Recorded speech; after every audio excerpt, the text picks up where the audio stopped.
de parte del corazón de Dios para que pudiéramos tener esa verdad. Hoy quiero hablaros del propósito eterno de Dios. Dios tenía un propósito eterno para con los hombres y los seres humanos. Ese propósito eterno lo demostró creando los cielos y la tierra y formando del polvo de la tierra a los hombres para que los hombres tuvieran parte y fueran proyectos divinos de Dios. Así que el propósito eterno de Dios fue crear una familia para que estuviera con Él en el cielo por la eternidad. Ese fue el propósito específico de Dios. Tenía un propósito, un proyecto, una visión, tenía una meta a conseguir y estaba de una manera o de otra, esa meta estaba dedicada a esta verdad, a crear hijos que andaran en la luz verdadera, genuina del Dios Todopoderoso. Así que cada vez que vemos el propósito eterno de Dios, no era hacer un mundo por hacerlo, no hacer una tierra por hacerla, no hacer animales y hacer plantas, sino que el propósito genuino de Dios era formar una familia. Y esa familia tenía que tener algo que no tuviera en otras cosas, pero sí en la verdad genuina de Dios. Así que nos vamos a ir y nos vamos a abrir nuestra Biblia en el libro de Génesis, capítulo 6. Y quisiera que pudieras entender de parte de Dios que Dios tenía ese plan y ese propósito para que entendiéramos la verdad de Dios, esa verdad genuina y poderosa de parte de Dios. Así que cuando nosotros entendemos el plan y el propósito de Dios, Dios hará que todas las cosas sucedan porque tienen que suceder. Capítulo 6, si lo tiene ya por ahí. Ese capítulo 6 es un texto muy conflictivo para algunos, pero es un texto que quería llevarnos a otro lugar, pero la gente entiende que quiere buscar de donde no hay. Pero yo quiero que usted busque donde hay. Capítulo 6, hemos dicho versículo 2. Y quiero que entiendan que hay un propósito en todo lo que está escrito en la Biblia. Algunos hombres quieren sacarlo fuera de contexto, pero solo tiene un texto. Y el texto es original y está grabado para que nosotros entendiéramos el proyecto divino de Dios. Dice que viendo los hijos de los hombres, que las hijas de los hombres que viendo los hijos de Dios, que las hijas de los hombres eran hermosas, tomaron para sí mujeres, escogiendo entre todas. Cuando a los ojos de los hijos de Dios vieron a las hijas de los hombres, vieron que había mujeres bonitas, guapas y espléndidas, y fijaron sus ojos en ellas. Claro, el problema que aquí siempre hay es el mismo. Cuando tú lees la Biblia, ves a Adán y Eva, y de repente de Adán y Eva salta que los hijos de Dios quieren casarse con las hijas de la tierra o las personas normales. Todo el mundo piensa que cuando habla de los hijos de Dios está hablando de los ángeles. Jamás, dice en el libro de Hebreos, jamás Dios llamó a ninguno de los ángeles sus hijos. ¿Cuántos están conmigo? Amén. Así que no le estaba hablando a los ángeles. Estaba hablando de los hombres que habían descendido y salen de la descendencia de Adán, que vienen a ser el prometido, el que había de ser el hijo verdadero para del cual vendría el Cristo de la gloria. Y ellos se enamoraron de las mujeres de la tierra.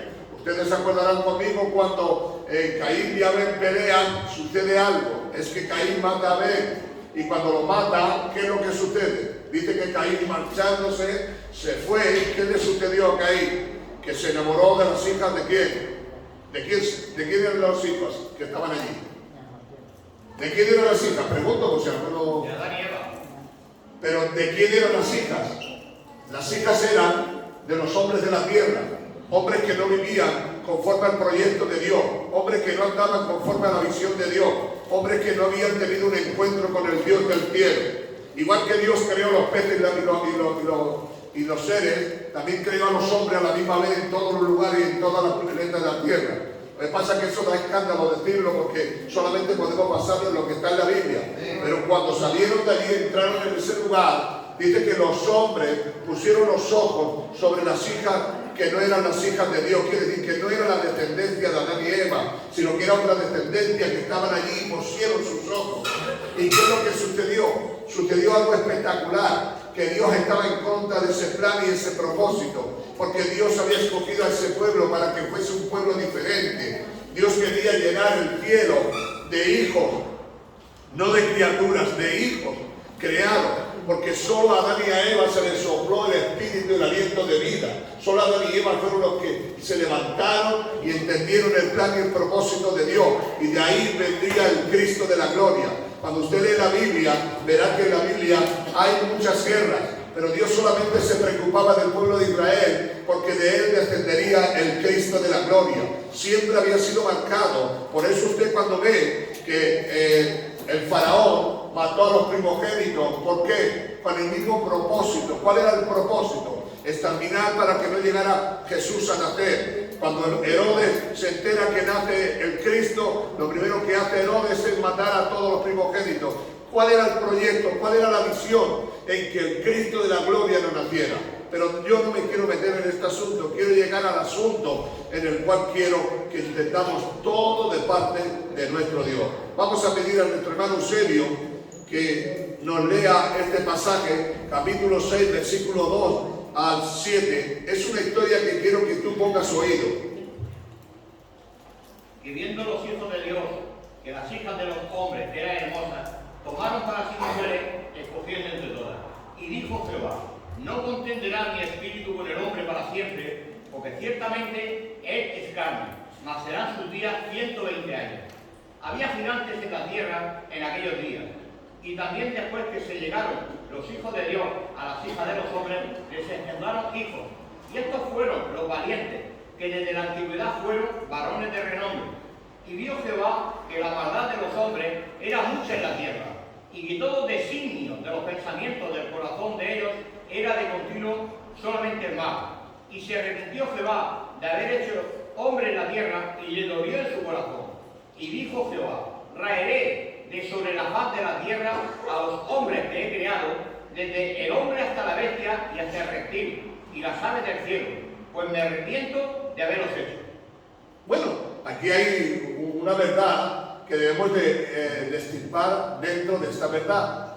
Y la verdad es que Dios, por segunda vez dice, y Dios se arrepintió de haber creado los hombres de la tierra. No está hablando de Adán y Eva, porque Dios nunca se arrepintió de Adán y Eva, porque de él nacería el Cristo, sino de aquellas personas que iban a combatir, que iban a luchar, y vio que todo lo que hacía era malo. La palabra aquí que aparece por primera vez como que Dios se arrepintió, no es una palabra realmente que Dios saliera por su boca, sino que el escritor escribe una frase y dice que Dios se arrepintió, como que Dios le dolió, como que a Dios se molestó, porque Dios había visto que los hombres se habían multiplicado en la maldad. Pero ¿dónde quiero llegar? No quiero entrar en este debate de aquí adentro. Quiero llegar a que Dios hizo hijos de Dios, porque el propósito eterno de Dios era crear hijos de Dios. Pero ¿cómo eran los hijos de Dios que Dios quería crear? Conforme al modelo y al diseño, como el Hijo de Cristo. Cristo era el verdadero Hijo, el Hijo el cual era el primogénito de toda la creación de los hombres, para que entendieran que había una forma sana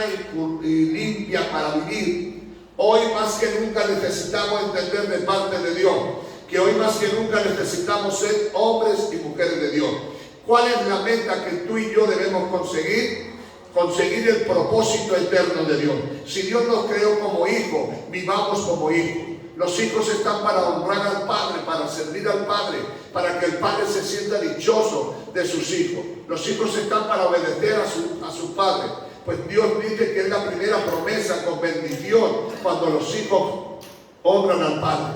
Pero hoy yo le quiero decir de parte de Dios que hay un Dios de amor, un Dios de misericordia, que está buscando hijos genuinos, verdaderos, hijos que nacen del Espíritu y que viven para el Espíritu. Jamás en la Biblia Dios creó a las cosas por crearlas. Dios las creó con un plan y un propósito. ¿Cuál era el plan y el propósito? Llenar el cielo de hijos conforme al proyecto divino de Dios. Amén. Tú fuiste creado para tener comunión con Dios, para relacionarte con Dios, para vivir con Dios. Esa fue la primera experiencia que el hombre tiene cuando se despierta y ve cara a cara a Dios. Dice que Dios se paseaba con él en el huerto con un propósito, enseñar el plan y el propósito de Dios. Viendo que el hombre se extravía, Dios quiere que el hombre vuelva en sí y entienda que tú y yo somos hijos. No me entienden. Amén. Tú y yo somos hijos. Los que están fuera de aquí, y no es porque yo me dé vanagloria o porque todos los que están fuera de aquí son criaturas de Dios, pero no hijos de Dios. ¿Por qué no pueden ser hijos de Dios? Porque para ser hijos de Dios tienen que recibir a Jesús como Señor y Salvador de su vida. Tienen que aceptar a Dios como su único Señor. Capítulo 1, versículo 12 del libro de Juan, encontraremos esa verdad, que ya los hijos no son porque hayan nacido hombres, son criaturas, pero se convierten en hijos cuando aceptan a Dios como su Señor y Salvador. Porque han de nacer espiritualmente. Por lo demás son carne y sangre.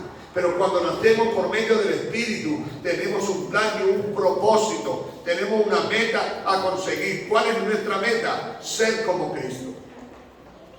¿Están aquí conmigo hoy en este día? Amén. Y Dios me hablaba y Dios me decía, dile a mi pueblo que yo lo creé con un propósito. Mi propósito estaba bien claro. El propósito eterno que yo tenía es que ellos fueran mis hijos. Y si ellos son mis hijos, no pueden serlo si no me reciben por el Espíritu. Porque solamente los que lo reciben por el Espíritu, estos son hijos de Dios. Pónmelo ahí, David, en la pantalla, el libro de Juan, capítulo 1, versículo 12. Y quiero que entendamos de parte de Dios que tenemos que hacer y entender. Así que no podemos decir que todos los que están en la calle son hijos de Dios. Mas a todos los que le recibieron, ¿a cuántos? A los que le recibieron y creen en su nombre, les dio potestad de qué, de ser. Ahora dice, mira el otro versículo que dice: los cuales no son engendrados de sangre, ni de voluntad de carne, ni de voluntad de varón, sino De Dios. esa es la verdad que nosotros entendemos. Por eso hay esa confusión en el capítulo 6 del libro de Génesis, de que los hijos de Dios se juntaron y se casaron con las mujeres de la tierra. Pero claro, ¿sabéis lo que dice la Biblia en el libro 2 de Corintios? ¿Sabéis lo que dice la Biblia? No unáis en yugo desigual. Y ellos se unieron en yugo desigual. ¿Por qué eran yugo desigual? Porque ellos eran hijos de Dios y los otros eran criaturas de Dios. Y se unieron con ellos. Y se unieron en lo malo, en lo que no era la parte de Dios. Porque Dios no había hecho pacto con ellos. El único pacto que había hecho había sido con sus hijos. Aquí la Biblia nos declara que los cuales no son engendrados de sangre ni carne, sino por el Espíritu de Dios.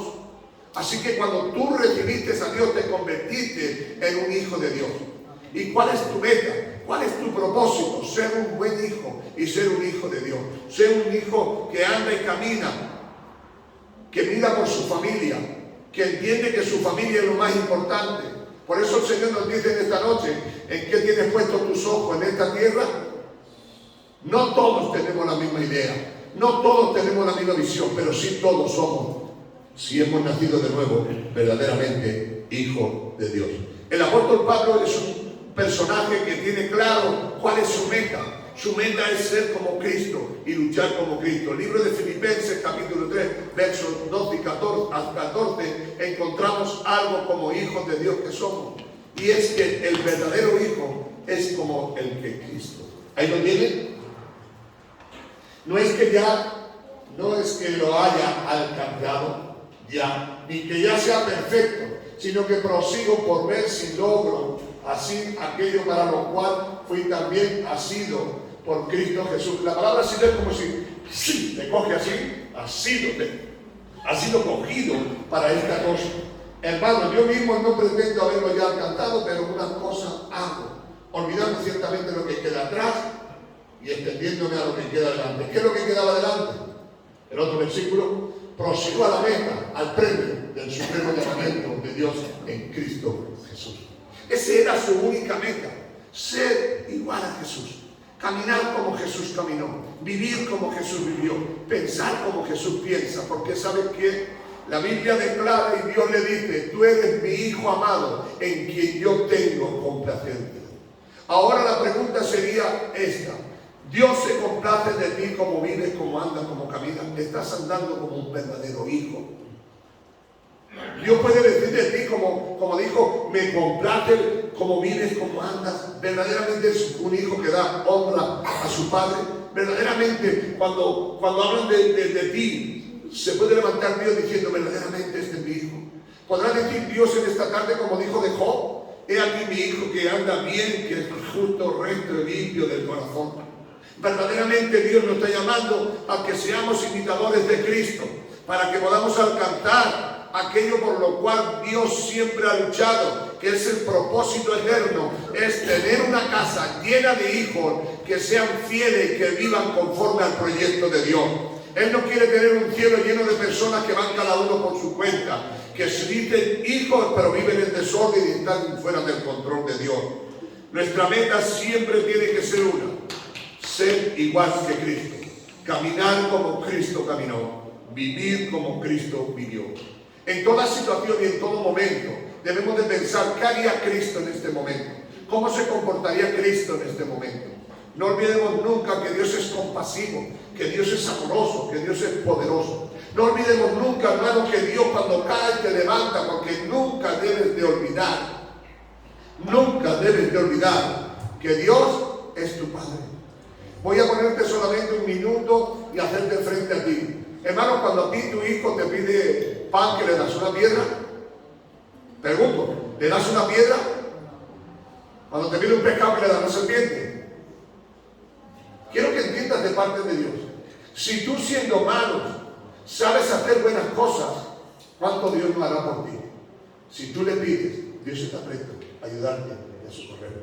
Ahora, la pregunta de esta noche: si nosotros estamos luchando por el propósito eterno de Dios de ser hijos, que sean hijos de verdad, que anden en una buena vida, en una verdad y una justicia para con Dios. A veces pensamos nosotros que solamente con ser hijos, con eso nos basta, pero estos hijos que somos nosotros debemos de honrar a nuestro Padre y debemos de que nuestro Padre vea que verdaderamente somos unos hijos agradables delante de Él. ¿Cuánto tiempo tenemos que ser hijos? Diga conmigo, en todo tiempo. No es que eres hijo 2 días, 3 días. Eres todo el tiempo, eres su hijo. Tú perteneces a la familia sagrada de Jesucristo. Tienes parte y eres coheredero con Cristo Jesús. Coheredero quiere decir que tiene la misma herencia que Cristo Jesús. Si verdaderamente tú entiendes que eres un hijo y una hija de Dios, debes de vivir en esa verdad y en esa justicia. Hay algo que nosotros no hemos entendido. Dice en Mateo capítulo 7, versículos 14 y 15, y quiero que entiendas de parte de Dios que este es el proyecto divino de Dios. Cuando tú vienes a ser un hijo de Dios, debes de entender que Dios te dice en esta noche: entra por la puerta estrecha. Hay una puerta estrecha que Dios ha puesto, y esa puerta es Cristo Jesús. El que por mí entrare será salvo. Así que la puerta que Dios ha preparado es Cristo, para que cuando tú entres por la puerta que es Cristo, encontrarás muchas cosas. ¿Sabes lo que encuentras cuando tú entras por la puerta? ¿Qué es lo que encuentras por una puerta? Digan conmigo, una casa, un patio o cualquier cosa. Pero aquí en la puerta es Cristo, y cuando tú entras por él es estrecha, quiere decir que tiene limitaciones. Cristo no le gusta todo, a Cristo no le vale todo. Cristo es serio, y cuando tú entras en Cristo, entras por la puerta estrecha. Pero ¿sabes hacia dónde te lleva la puerta estrecha? Al camino angosto. ¿Están ahí? ¿Lo tienen conmigo? Porque estrecha es la puerta, ¿y angosto qué? Es que la puerta es entrar, hermano. ¿Y sabes cómo se entra por la puerta? Si yo en esta noche, a ver, si yo estuviera esta noche y dijera, ¿cuántos de aquí quieren aceptar a Cristo? Cualquiera que levantara usted de la mano, entraría con Cristo. Pero ya sabe que al entrar con Cristo, tienes que entrar por esa puerta estrecha, pero que esa puerta estrecha te invita a entrar en el camino angosto. El camino angosto lo encuentra poca gente. ¿Sabes por qué? Porque el camino angosto significa que tienes que privarte de las cosas que te gustan. Que es difícil, como dice el hermano. Es difícil, ¿sabes por qué? Porque te tienes que negar a ti mismo. ¿Sabes por qué? Porque lo que a ti te gusta, tú tienes que perderlo muchas veces.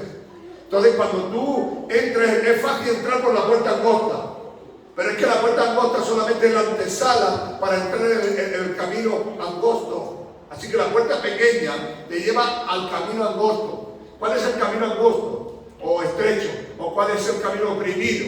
Es el camino de este mundo, hermano. Vivimos en este mundo, pero no somos de este mundo. No podemos ser igual que ellos. Yo soy un hijo de Dios y tengo que abstenerme de cosas que otros no se abstienen. Y debo de vivir santos cuando otros no viven. Y debo de entender el proyecto divino de Dios. Dios nos invita y nos dice, porque estrecha es la puerta y angosto el camino que lleva a la vida. Y pocos son las que la hallan. A ver la otra. Uno más para arriba. Es más para arriba. No quiero más para arriba. Entrar por la puerta estrecha, porque ancha es la puerta y espacioso el camino. ¿Ven qué diferencia? Ancha es la puerta. El mundo va por el camino, porque no son hijos de Dios, son criaturas de Dios. Tú puedes decirle a la gente, es que yo soy un hijo de Dios y yo también. Pero no es cierto, porque para ser un hijo de Dios tiene que nacer de nuevo. Y para nacer de nuevo tienes que aceptar a Jesús como Señor y Salvador de tu vida. Y debes de entrar por esa puerta que ha escrito, porque no hay otra puerta. Porque Él dijo Jesús, solo el que por mí entrare será salvo. No hay salvación sino a través de Cristo. Amén. Y para vivir en esta tierra tenemos que ser como Cristo. Y oh, Dios mío de mi alma, ¿quién se atreve a decir esto? Pues lo dice la Biblia. Porque si no somos como Cristo no podremos obtener e encontrar la vida eterna. Ahora usted me preguntará en esta noche, ¿cómo puedo yo entender este plan y este propósito? ¿Cómo puedo yo entrar en ese plan y en ese propósito? Romanos 8:12. Y quiero que en esto sí es verdad, que ponga de su parte, porque yo quiero que entienda que usted es un hijo de Dios y que usted es diferente a los de la carne. Y que debe de vivir como un hijo de Dios. ¿Lo tenemos ahí? Así que, hermanos, deudores somos, no de la carne, para que vivamos conforme a la carne. ¿Cuándo me escuchan? Amén. Porque si vivimos conforme a la carne, moriréis. Mas si por el Espíritu haréis morir las obras de la carne. Seguimos. Porque todos los que son guiados por el Espíritu de... Madre mía, ¿hay leído esto? Porque todos los que son guiados por el Espíritu de Dios, estos son hijos de Dios. Es que no pueden serlo todos, solo los que son guiados por el Espíritu de Dios. Son los que viven en el Espíritu, los que caminan en el Espíritu. Porque todos los que son... Ay, venga, es que está bien. Pues no habéis recibido el espíritu de esclavitud para que esté otra vez en temor, sino que habéis recibido el espíritu de adopción por el cual clamaba Abba Padre. El otro que le sigue, el espíritu mismo da testimonio a nuestro espíritu de que somos hijos de Dios. Este es el problema, esta es la circunstancia y esta es la verdad. Cuando no andamos como hijos de Dios es porque no vivimos en el espíritu, vivimos en la carne. Y la carne es enemistad contra Dios, es desobediencia. Solamente te garantiza de que eres un hijo de Dios si vives en el espíritu. Y vivir en el espíritu es el plan y el propósito divino de Dios. Porque Dios no tiene otro propósito, y el propósito eterno era crear una familia. Mira lo que te digo, hermano. Mucha gente se siente que está solo y sola y que no tiene nadie. Te digo, tienes un padre que se preocupa por ti, que está contigo en todo momento. Tú puedes ser muy madraza y muy padrazo y puedes querer mucho a tus hijos, pero hay uno que te ama más. ¿Sabes por qué? Porque lo demostró. ¿Sabes por qué lo demostró? Porque teniendo un hijo, lo mandó a la tierra que muriera por ti. Amén. Si lo mandó a que muriera por ti, tú tienes que entender de parte de Dios que tienes que estar dispuesto a hacer la voluntad de Dios. La voluntad de Dios. Ser hijos honrosos, pero no puede ser si no es por el Espíritu de Dios. El Espíritu mismo da testimonio a tu espíritu de que tú eres un hijo de Dios. A ver, un poquito más. Si hijo también, herederos de Dios. Si eres hijo, eres heredero. Es que esto es fantástico. Esto es espectacular.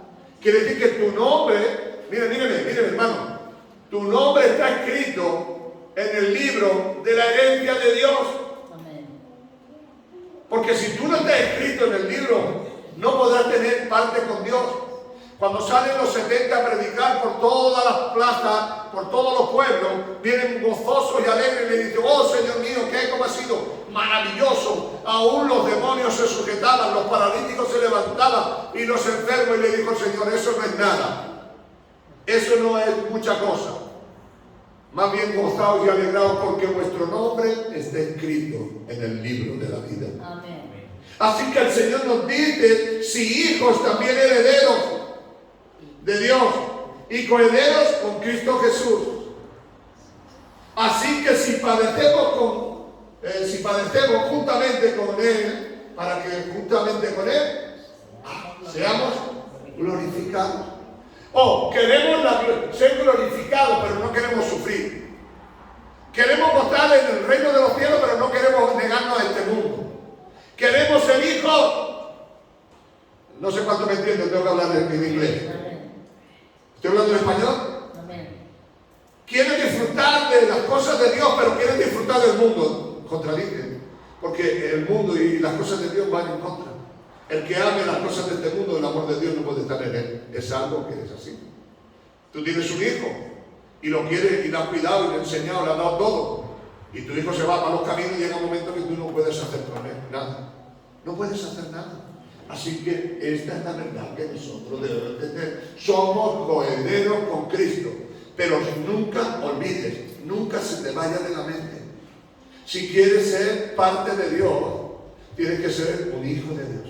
Y si eres un hijo de Dios, tienes que haber nacido de nuevo. Mire, le digo una cosa de parte de Dios y se lo digo en serio. Usted no sabe la velocidad que está tomando esto para que venga Cristo. Usted no lo sabe, es que no se lo imagina ni siquiera. Esto está llegando a la culminación, esto era 100 por 1. Estamos a poco tiempo de que esté la capilla de razonamiento. Estamos ya muy cerca aquí en España. Saben ustedes que no tardando mucho ya no existe la moneda ni el billete. Se va a acabar, ¿vale? Le digo, todo el dinero se va a acabar. Que sepan, las tarjetas de crédito también se van a acabar. Va a ser todo online, todo. Va a ser en su móvil y ya después pues te lo pondrán en la mano o en la frente. Se está acabando. Además, les digo una cosa. Míreme, hermano, míreme. De aquí al año 2030 se tiene que cumplir todo. No digo que venga Cristo en el 2030, digo que se tiene que cumplir todo de lo que es la Agenda 2030. Quiere decir, todo. Hasta llegar al 80% de cosas malas, que no voy a decir ni me voy a meter. Pero solamente queda hasta el año 2030 para que se cumpla todo y todo. Y lo que no venga por lo bueno lo harán por lo malo. Le digo de parte de Dios que yo no digo que el Señor venga en el año 2030, a lo mejor viene mañana. Pero le digo de parte de Dios, no faltando mucho, bien. Están preparando ponerle a todos un sueldo. A todos los que no trabajen un sueldo para que cobren, pero podrás comprar con una cartilla donde ellos te digan y el dinero y las cosas que ellos te digan. Le digo de parte de Dios que esto no es para asustarlos, esto es para aterrorizaros, pero está por suceder y falta poco para que esto acontezca. Usted piense lo que quiera, usted haga lo que le dé la gana, usted puede tener dinero en el banco, pero ya no es porque tenga dinero en el banco, te dirán lo que puedes comprar y lo que no puedes comprar. Hoy por hoy, no se está fabricando casi ninguna cosa. ¿Saben por qué no se están fabricando? Porque no quieren que se fabriquen. ¿Saben ustedes que hay muchas cosas que están rompiendo? Casi todas las presas de España están rotas. No se dice que no hay agua, pero es que tampoco le permiten que le haya. La luz, el agua, están poniendo todas las cosas, pero no es que sea nuestro gobierno, porque el señor que tenemos de presidente, no sé qué pensará, me dejará de pensar. Es que es un plan y un propósito.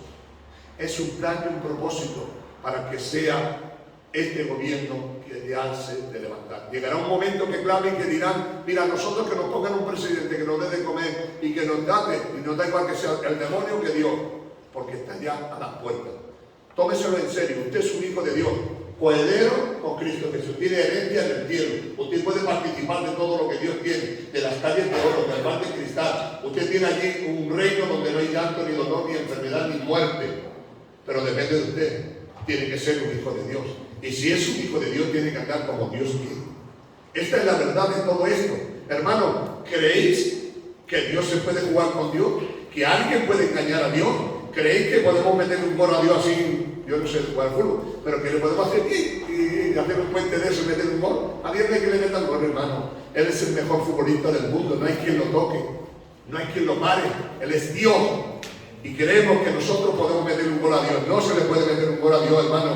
Todo lo que el hombre sembrare, eso cogerá. Hoy le digo de parte de Dios, el propósito eterno de Dios es tener muchos hijos, pero hijos que agraden a Dios, hijos que vivan delante de Dios. El fin de todas las cosas se acerca. Agárrese a Cristo. Yo soy un hijo de Dios. Los hijos de Dios se juntaron con aquellas que no eran hijas de Dios. ¿Y qué es lo que sucedió? Que el Señor después en Corintios le tiene que decir en 2 de Corintios, creo que es, Miguel, quiero recordarlo, 2 de Corintios creo que es, si no estoy confuso, no lo tengo apuntado, pero sé que en 2 de Corintios hay un texto que dice que no nos juntemos con que tiene comparación la luz con las tinieblas y que no nos unamos en yugo desigual. Lo tenemos, si lo tengo por aquí, no sé, tengo menos que me meta. Bueno, aquí lo tengo por ahí. No me acuerdo dónde, pero lo tengo por ahí.